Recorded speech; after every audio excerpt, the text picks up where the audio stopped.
കുട്ടി കിച്ചണിലേക്ക് എല്ലാവർക്കും സ്വാഗതം. നിങ്ങൾ എല്ലാവരും സുഖമായിട്ടിരിക്കുന്നല്ലോ. ഇന്ന് ഞാനിവിടെ ഉണ്ടാക്കാൻ പോകുന്നത് നമ്മുടെ മുട്ട ഫ്രൈഡ് റൈസ് ആണ്. അപ്പം അതിന് വേണ്ടുന്ന സാധനം എന്തൊക്കെയാണെന്ന് നമുക്ക് കാണാം.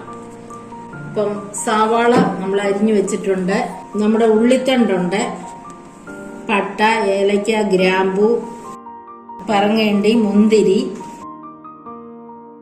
ക്യാപ്സിക്കം, ഇഞ്ചി, വെളുത്തുള്ളി, സെലറി, മല്ലിയില, പുതിനയില, മുട്ട, നമ്മുടെ കോവയ്ക്ക, ക്യാരറ്റ്, നെയ്യ്. അപ്പൊ നമ്മൾ ചോറ് ഇവിടെ വേവിച്ച് വെച്ചിരിക്കുവാണ്. അത് നമ്മുടെ റേഷൻ കടയിലെ വെള്ള അരി വെച്ചാണ് ഞാൻ ഇന്ന് മുട്ട റൈസ് ഉണ്ടാക്കുന്നത്. ഇനി നമുക്കിതിലേക്ക് കുറച്ച് സൺഫ്ലവർ ഓയിൽ ഒഴിച്ചു കൊടുക്കാം. അപ്പൊ എണ്ണ ഇവിടെ ചൂടായിട്ടുണ്ട്. നമുക്ക് അതിലേക്ക് എടുത്തു വെച്ചിരിക്കുന്ന പട്ട, ഏലക്ക, ഗ്രാമ്പു ഇട്ട് കൊടുക്കാം.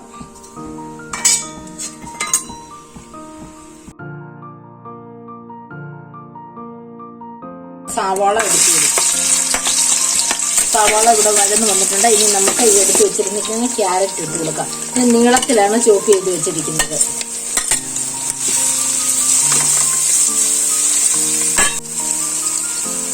ഇനി നമ്മൾ കോവയ്ക്ക എടുത്തു വെച്ചിരിക്കുന്ന അതും ഇട്ട് കൊടുക്കാം. ഇനി നമ്മുടെ ബീൻസ് ഇട്ട് കൊടുക്കാം. നമ്മുടെ ക്യാപ്സിക്കം ഇട്ട് കൊടുക്കാം.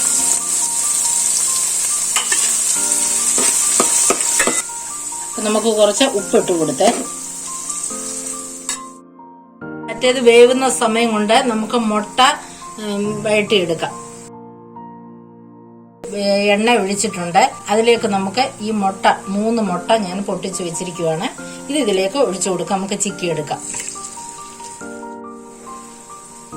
അപ്പൊ നമുക്ക് ഇതിലേക്ക് 1 സ്പൂണ് കുരുമുളക് പൊടി ഇട്ട് കൊടുക്കാം. ഇനി കുറച്ച് ഉപ്പിട്ട് കൊടുക്കാം. നല്ലതായിട്ട് ചിക്കി എടുക്കാം. ഒത്തിരി അങ്ങ് പൊടിഞ്ഞു പോകരുത്.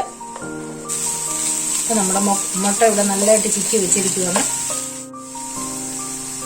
ഇനി നമുക്ക് തിരിച്ച് നമ്മുടെ പച്ചക്കറി കൂട്ടിലേക്ക് വരാം. എല്ലാം ഒന്ന് വഴന്ന് വന്നിട്ടുണ്ട്. ഇതൊരു പാത്രത്തിലേക്ക് കോരി വയ്ക്കാം.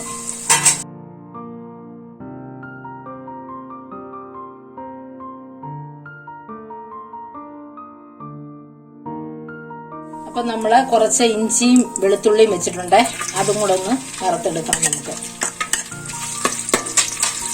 ഇതിലേക്ക് തന്നെ നമ്മുടെ സ്ലൈസായിട്ട് അരിഞ്ഞു വെച്ചിരിക്കുകയാണ് നമ്മുടെ സവാള വറുത്ത് എന്റെ മണ്ടയിലിടാനുള്ള സാധനമാണ് ഇത്. അപ്പൊ അതുകൂടെ നമുക്കൊന്ന് മൂപ്പിച്ചെടുക്കാം. ഉള്ളിയൊക്കെ ഒന്ന് വഴന്ന് വന്നിട്ടുണ്ട്. അതിലേക്ക് ഒരല്പം പഞ്ചസാര ഇടാം. നമുക്ക് ഇത് നല്ല മുരിഞ്ഞ് ഒരുമരാന്നിരിക്കാൻ വേണ്ടിയിട്ടാണ്. ഒരല്പം ഉപ്പും കൂടെ ബാലൻസ് ചെയ്യാനായിട്ട്. അപ്പം നമ്മുടെ ഉള്ളിയൊക്കെ ഇവിടെ നല്ലതായിട്ട് മൊരിഞ്ഞു വന്നിട്ടുണ്ട്. ഇതിനി ഒരു സൈഡിലേക്ക് നമ്മളിങ്ങനെ മാറ്റി വെച്ചിട്ട് നമ്മുടെ ഈ പറങ്ങേണ്ടി, മുന്തിരി ഇട്ട് കൊടുക്കാം. ഇനി പ്രത്യേകിച്ച് വറക്കണ്ട, ഇതിന്റെ കൂടെ തന്നെ ഇത് മൊരിഞ്ഞു കിട്ടും. നമ്മുടെ മുന്തിരിയും പിന്നെ പറങ്ങേണ്ടിയൊക്കെ ഇവിടെ നല്ലതായിട്ട് മൂത്തിട്ടുണ്ട്. ഇത് നമുക്കിനി കോരി മാറ്റാം. എടുത്തു വെച്ചിരിക്കുന്ന ഈ വെജിറ്റബിൾ വീണ്ടും ഈ ഓയിലിലേക്ക് ഇട്ട് കൊടുക്കാം. ഇനി ഇതിലേക്ക് നമ്മൾ അരിഞ്ഞു വെച്ചിരിക്കുന്ന ഉള്ളിത്തണ്ട് ഇതിലേക്ക് ഇട്ട് കൊടുക്കാം. സ്പ്രിംഗ് ഓണിയൻ ഇതൊന്ന് ചെറുതായിട്ടൊന്ന് ചൂടാവട്ടെ.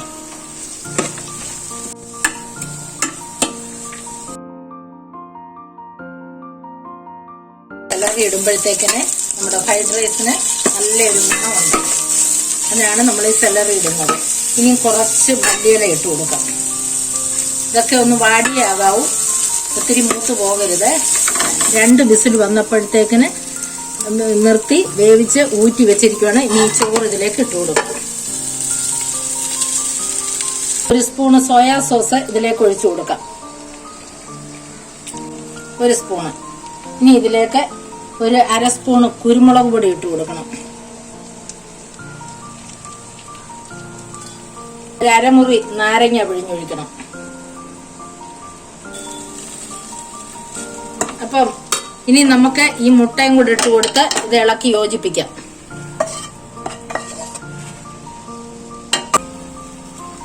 അപ്പം നമുക്കിതിലേക്ക് കുറച്ച് നെയ്യ് ഒഴിച്ചു കൊടുക്കാം. ഇതിൻ്റെ പുറത്തേക്ക് നമ്മുടെ എടുത്ത് മൊരിച്ചു വെച്ചിരിക്കുന്ന ഈ കിസ്മസുകൾ ഇട്ട് കൊടുക്കാം.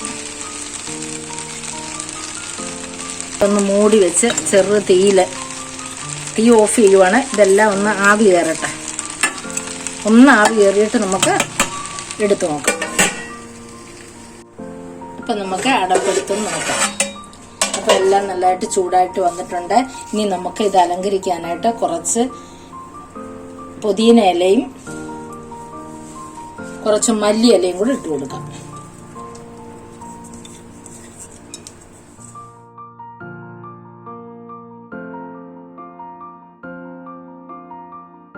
അപ്പം നമ്മുടെ മുട്ട ഫ്രൈഡ് റൈസ് ഇവിടെ റെഡി ആയിട്ടുണ്ട്. നിങ്ങളെല്ലാവരും ഇത് വെച്ച് നോക്കണം. നിങ്ങൾക്ക് വെച്ച് നോക്കി ഇഷ്ടപ്പെട്ടാൽ എനിക്ക് സബ്സ്ക്രൈബ് ചെയ്യണം, ലൈക്ക് ചെയ്യണം, ഷെയർ ചെയ്യണം. വീണ്ടും ഒരു വീഡിയോ ആയിട്ട് ഉടനെ കാണാം. ബൈ.